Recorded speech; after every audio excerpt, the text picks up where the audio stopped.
Vaheguru Ji Ka Khalsa, Vaheguru Ji Ki Fateh. Welcome to the segment of Coach Gurbani's a-sabad-a-day.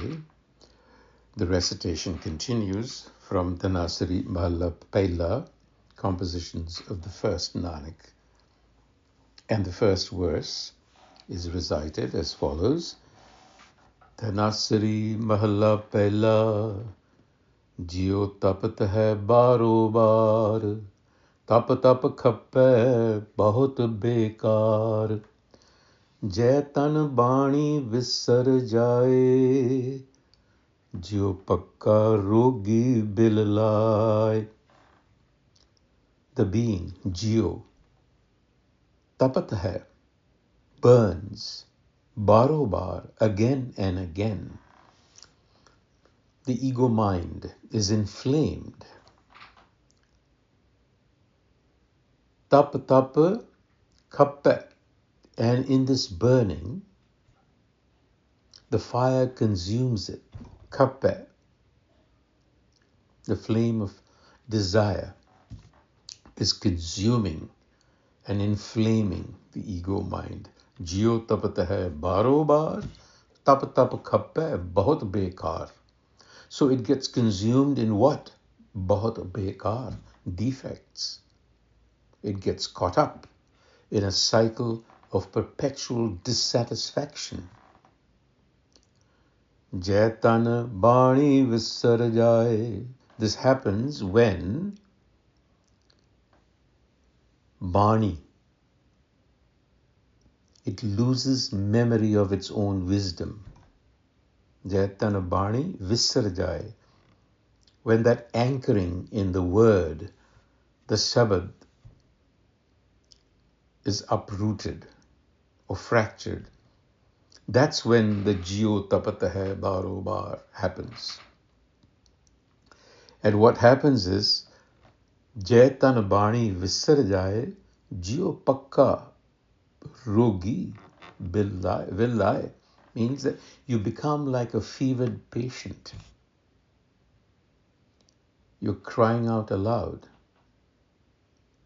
So the ego mind is inflamed because it's consumed by an insatiable fire, and that is the flame of desire, which arises out of attachment. And we will see that in verse 3.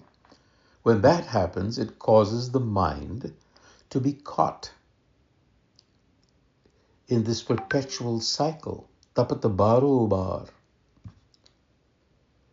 And such a mind, the Guru tells us, is like a patient hallucinating due to its fever. Jo pakka rogi will lie. And it wastes away. It bears no fruit, bekar. And this is brought on, this condition, as we said, is brought on by an existential forgetfulness of our innate wisdom. Bani Visarjai. To forget then, to forget the self, is to burn in the friction of one's own thought, because ego is thought. In the Rahau, Bahota bolan chakhan hoye, Vin bole jane sab soye Rahau. Bahota bolan, excessive talk and argumentation is just like churning water. The self knows everything without speaking, or conversely, in silence is the self known. So we are being reoriented here, because the mind obsesses with verbal mastery, bahta bolan, and argumentation, chakhan chak. But verbosity only serves to scatter the mind. We need to collect it for realization of our true, authentic self. Jin kan kite akhi naak, Jin jehva ditti bole taat, Jin man rakhya agni pae, Vaje pavan aakhe sab jaye.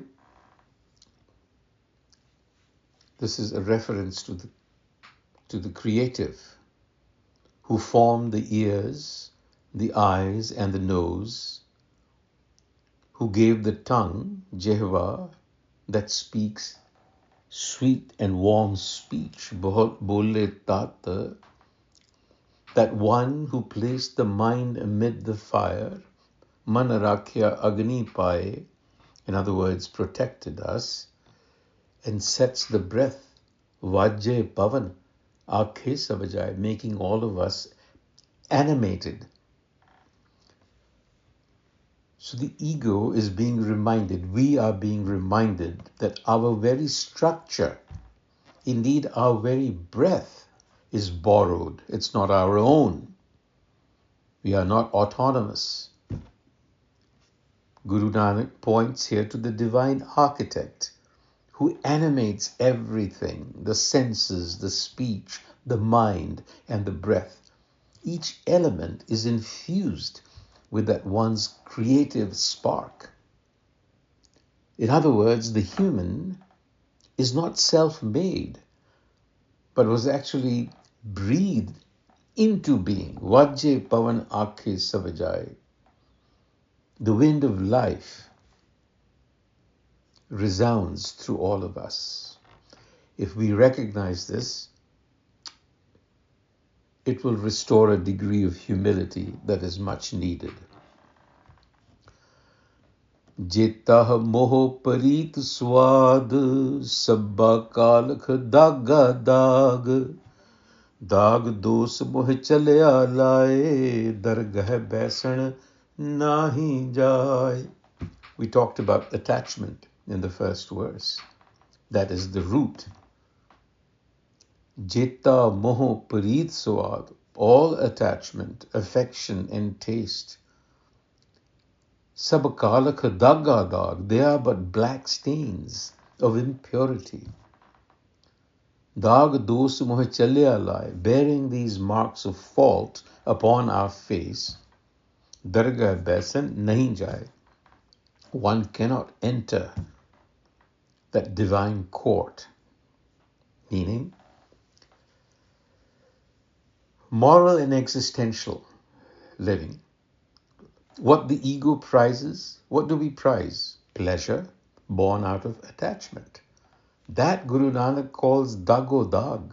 That is a blemish on the soul's countenance. Why? Because it distorts reality, conceals reality. It obstructs our view of reality. And the consequence is that we cannot sit in the divine court, meaning we cannot abide in truth. That the consciousness of the ego cannot abide in universal consciousness, which is the dargah. It has to dissolve. And that comes through wisdom, and that is what Guru Nanak says in the concluding verse. Karma milay akhan tera naam. Were I graced, I would utter your name. Naam, wisdom. Jit lag tarna, jit lag tarna. In that utterance, tarna is the crossing. Aur nahi thao, there is no other way, no other place. Je ko dubbe fir hove sar. Je ko dubbe. So now the Guru talked about crossing, now he's talking about sinking. You have to sink in order to find restoration. You see the paradox and the conundrum?